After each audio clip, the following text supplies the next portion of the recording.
Jika kita mengetahui bahwa seorang istri menggunakan guna-guna atau ilmu welas, ya, bahasa dari Jawa ya, kepada suaminya dengan tujuan agar suaminya itu menjadi penurut, apa yang dapat kita lakukan sebagai orang ketiga untuk menolong suami tersebut, Ustaz?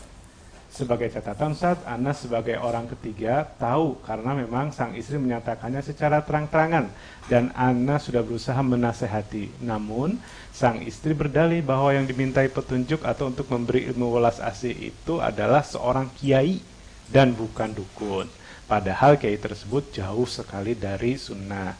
Ana sebagai orang ketiga merasa kasihan pada sang suami karena setelah si istri pergi ke kiai tersebut, si suami jadi seperti orang yang kehilangan otoritas dalam berbagai hal. Mohon jawabannya, Ustaz. Jazakallahu khairan wa barakallahu fiik. Amin. Iyakum.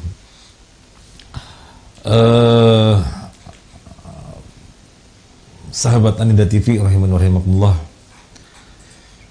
Ini kelihatannya kasus nyata yang kita tentunya prihatin bahwasanya ini adalah bentuk kesyirikan. Kenapa bentuk kesyirikan? Jelas ini kan perbuatan sihir, guna-guna. Suaminya diguna-guna biar nurut. Nah, suaminya diguna-guna biar nurut atau biar cinta?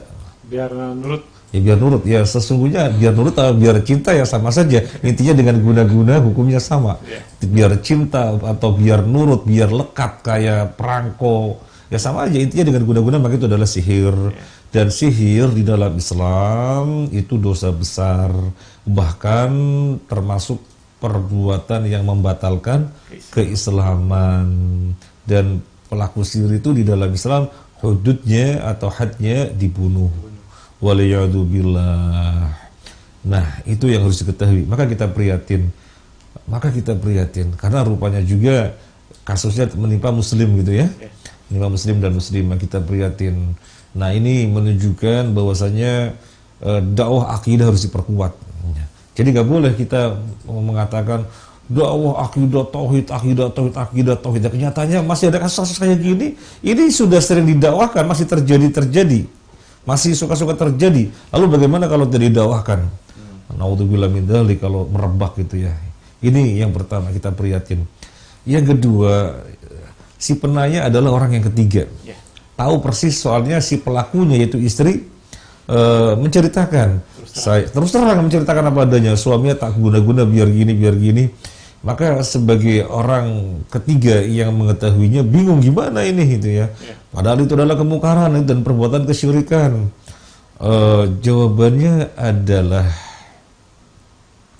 bantu dia berhenti dari kezaliman tersebut. Bagaimana membantunya? Nasihati, jelaskan bahayanya syirik. Dalam hal ini praktek perdukunan atau praktek sihir itu bahaya sekali, jelaskan.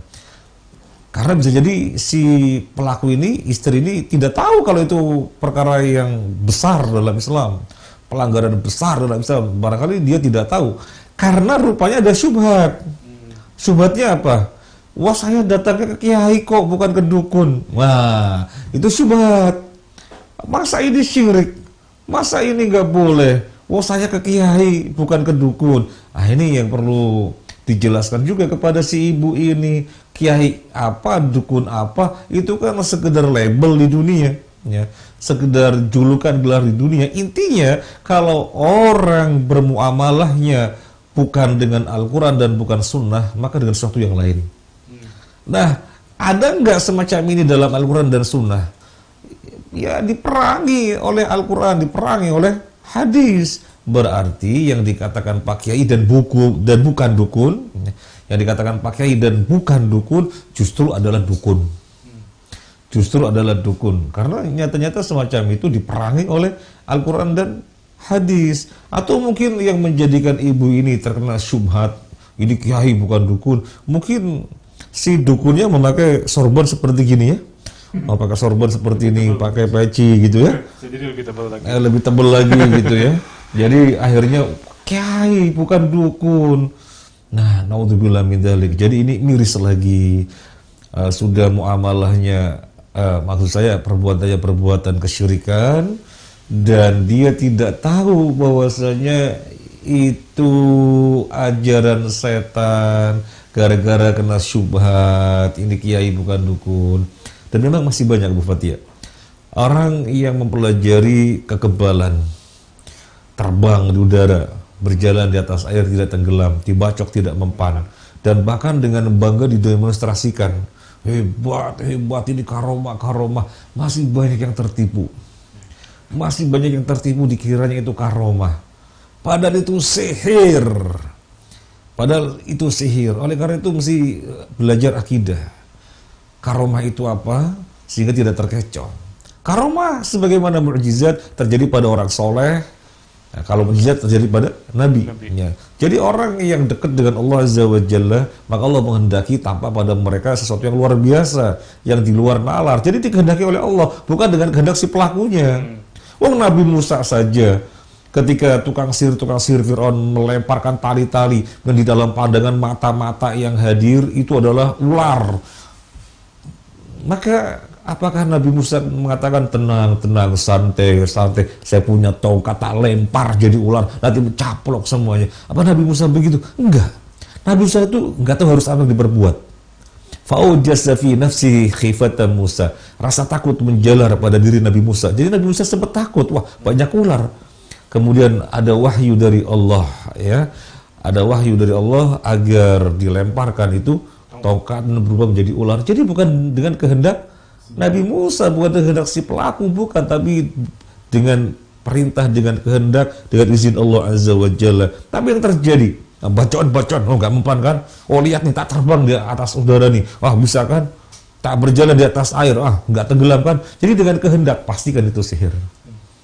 Pastikan itu sihir, ya. Kemudian yang ditanyakan oleh si penanya tadi, menceritakan ibu-ibu yang kena syubhat, itu kiai bukan dukun. Lihat saja muamalahnya. Lihat saja muamalahnya, bagaimana akidahnya, bagaimana ibadahnya. Bisa ketahuan. Jadi jangan terbuai dengan penampilan pakai sorban, pakai peci putih, kemudian pakai udang-udang, mungkin juga pakai tasbih, gak usah terkecoh lah. Terlalu banyak. Dan itu memang sangat akut di Indonesia ya. Dan itu harus kita dakwain bersama. Jadi kepada penanya saya sampaikan sabar, terus dakwahi.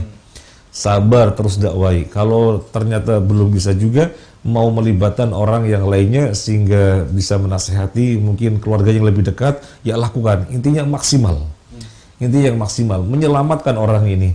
Nah, kemudian kejadiannya sebagaimana disampaikan oleh penanya, si suami jadi sangat menurut sekali, takluk sekali, gak punya otoritas sebagai kepala rumah tangga. Padahal suami posisinya sebagai kepala rumah tangga, decision maker yang memutuskan segala-galanya. Dan ini kemudian diambil alih oleh istri gara-gara menjadi penurut sekali. Bahasa kita kayak apa, dicongor hidungnya, apa namanya? Dicocok hidungnya gitu, jadi nurut sekali. Waliyadzubillah. Jadi kita sekaligus menyampaikan suami itu decision maker. Suami bukan diatur-atur. Kalau suami dikesankan sayang, perhatian kepada istri, iya, tapi bukan dalam koridor diatur-atur. Itu harus dirasakan oleh istri. Suami decision maker, bukan diatur-atur. Kalau sudah ada istri ngatur-ngatur, istri tersebut harus ngaji. Berarti belum tahu manhaj dan kewajiban sebagai istri. Ini penting sekali. Apalagi sampai guna-guna biar nurut. Wah, kemungkaran di atas kemungkaran. Nah, begitu Bu Fathia, cukup panjang jawabannya.